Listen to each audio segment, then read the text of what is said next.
Hey everybody, good afternoon. Today is Friday, February 9th, 2024. This is Ben Capozzi with Broad Shoulders Farm in beautiful Halifax County, Virginia, USDA Grow Zone 7B. I had a very nice day yesterday. Took the day off for my birthday. I only did one very small project yesterday. And I was here again early this morning. And then I had to take off a bit to do a little part-time work, and I'm back now. And I'm out in the potato patch getting ready to plant some potatoes and some peas. So if you want a little update on how the potato patch is going and see how I plant peas and whatnot, that's what's coming up next. So stick around. I'll flip the camera and we'll talk. Hi, buddies. The two little refugees from the waterfowl home for gentle lads. Except for him, he's not gentle at all. He's actually pretty much a jerk. He's probably gonna thwap me here while I'm filming this video, but that guy's great. But anyhow, this is the potato patch. It's it goes all the way down to there, and it's about 30 by 80, so it's about 2,400 square feet. I did 4 rows last year. I did a row along the fence, 2 rows in the middle, and then 1 row along the outer fence. But they were kind of continuous all the way. And at some point during the year, I decided to kind of mix it up a little bit and break them up, because it's a little intimidating for me to work on a row that long. And so I built these 2x4 boxes, and I've consolidated them over here, and I moved some plants around. So there's at least 1 rosemary in each of them, except for that one. And I'm gonna bring in some catmint up here and drop in maybe 1 of them.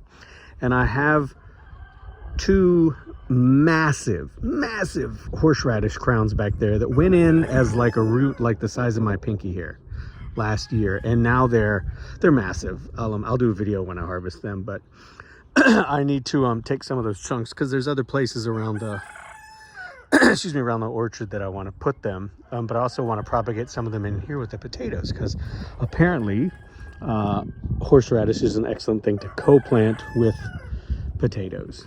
And I just think it'll be nice to have the herb beds in here to break things up. So the way this works is it's a modified Ruth Stout technique that I learned from Sean and Sasha Dombrowski with Edible Acres. I mention their channel all the time. I love it quite a bit.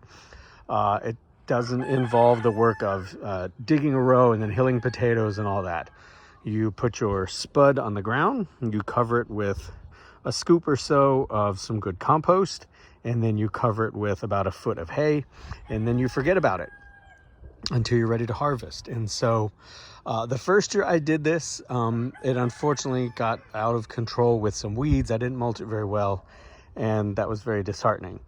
Last year, the second year I did this, it went better, a lot better, until I thought that it hadn't worked. It was going gangbusters midsummer, and then the guineas started jumping in, and a bunch of roosters who insist on roosting up there in the mulberry tree, and then bombing themselves over here in the morning, and then not knowing how to get out the whole day, and they trampled a lot of stuff, and it really depressed me. So once again, I thought it had failed. But about late fall, early winter, I was just kind of poking around in the beds, and I was super excited to find that there was actually a ton of potatoes. I'd harvested them late, or I discovered that it worked a little late, but I let the poultry in, and they just kind of went to town and cleaned it up over the course of a couple weeks. And then I excluded them until just a few weeks ago. I let them come back in here for about 2 weeks to clean up more and add a bunch of their poop, which for the geese is mostly just macerated grass. Just to add a little bit of extra fertilizer in here. And then I've kicked them out for a week, and I haven't had any more incursions, so I'm ready to go. This morning I picked up a bag, 50-pound bag of these blue potatoes. I think they're probably Adirondack blues. I'm not certain though. And I've already got them laid out here, so you can see kind of how my system works. So, excuse me. So row over here, and I'll come back with that scoop and a bag of compost, and I'll just scoop up the compost and put a dollop on every one of those little devils, and then I'll bring over some bales of hay. I've got some good hay, excuse me, that's been sitting for basically the whole winter. I'll just put it on there, and then I won't think about this again until midsummer, or early summer, sorry. It's February now, so March, April, May. I would like to harvest these mid-May and then follow this up with corn, basically in the same arrangement, which would be fantastic. And then we'll do the corn until late summer, early fall, harvest that. And then I would put in something like daikon radish and turnips. Excuse me.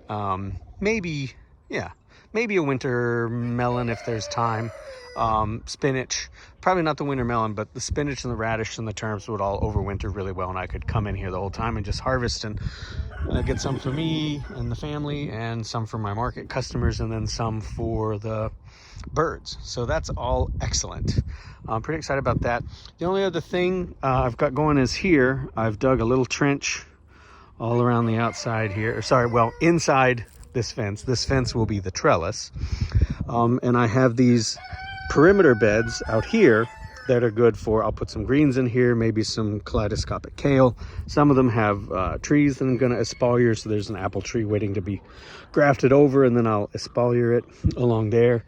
There's a grapevine, which is really messy. I don't think I pruned this thing since I transplanted it here, and I didn't want to shock it, but now it's been here for 2 years now, so I'm pretty sure it's alive and growing, but I don't like the growth, so I'm probably going to get a pair of pruners and come in here and clean this thing up today, because this is bothering me. But these beds out here keep the geese from getting close enough to destroy the peas as they work their way up the trellis.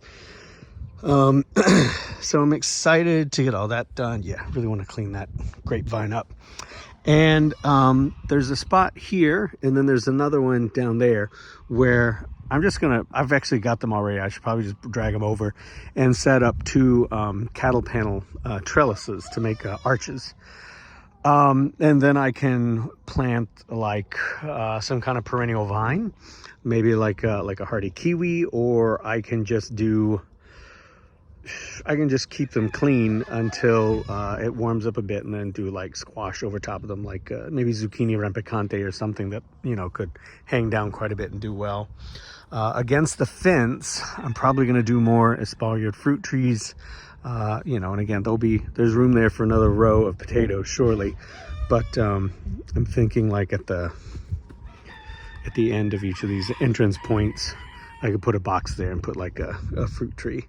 So we'll see. I'm going to go and grab my bag of compost. I'll put it in the wheelbarrow and bring over some hay and the peas, which I've had soaking for a few hours, and we'll get this thing going.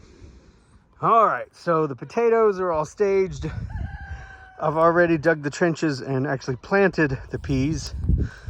I kept one row that I haven't covered over yet, just so you can see.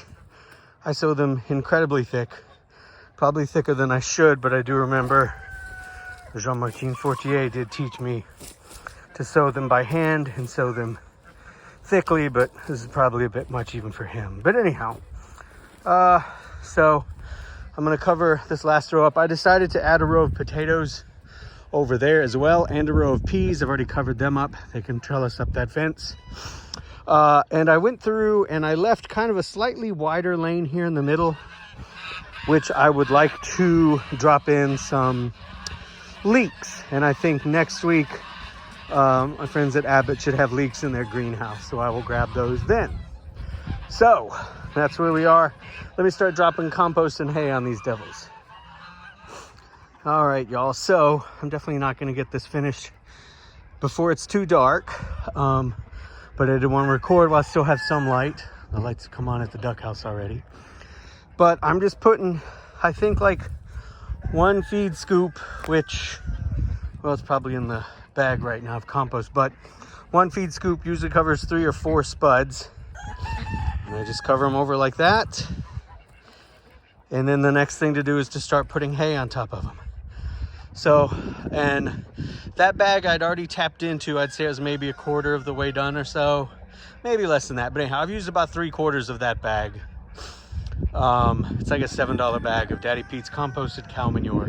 And I've used half of that bag, 3/4 of half of that bag, to get half of my spuds here composted. So I'll put compost on these remaining 2 rows, and then I'll cover it all over with hay. I've got my hay staged.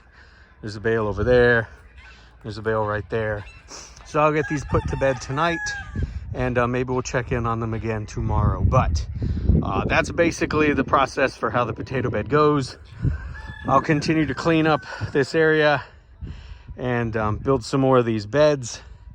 And who knows, maybe tomorrow or Monday I'll buy a bag of Red Norlands or Yukon Golds, and we'll do those as the middle rows, and then we'll do another row, another variety for those rows back there. We'll see, but that's where we are. The roosters are getting ready to roost. Whatever you are up to, whatever you're doing, I hope that you and those you care for are happy and healthy and well. And you can follow the farm at Broad Shoulders Farm on Facebook and Instagram. And I will catch you cats later. Aw, the lights on the blind house are on. Very cool. Y'all take care. Good night.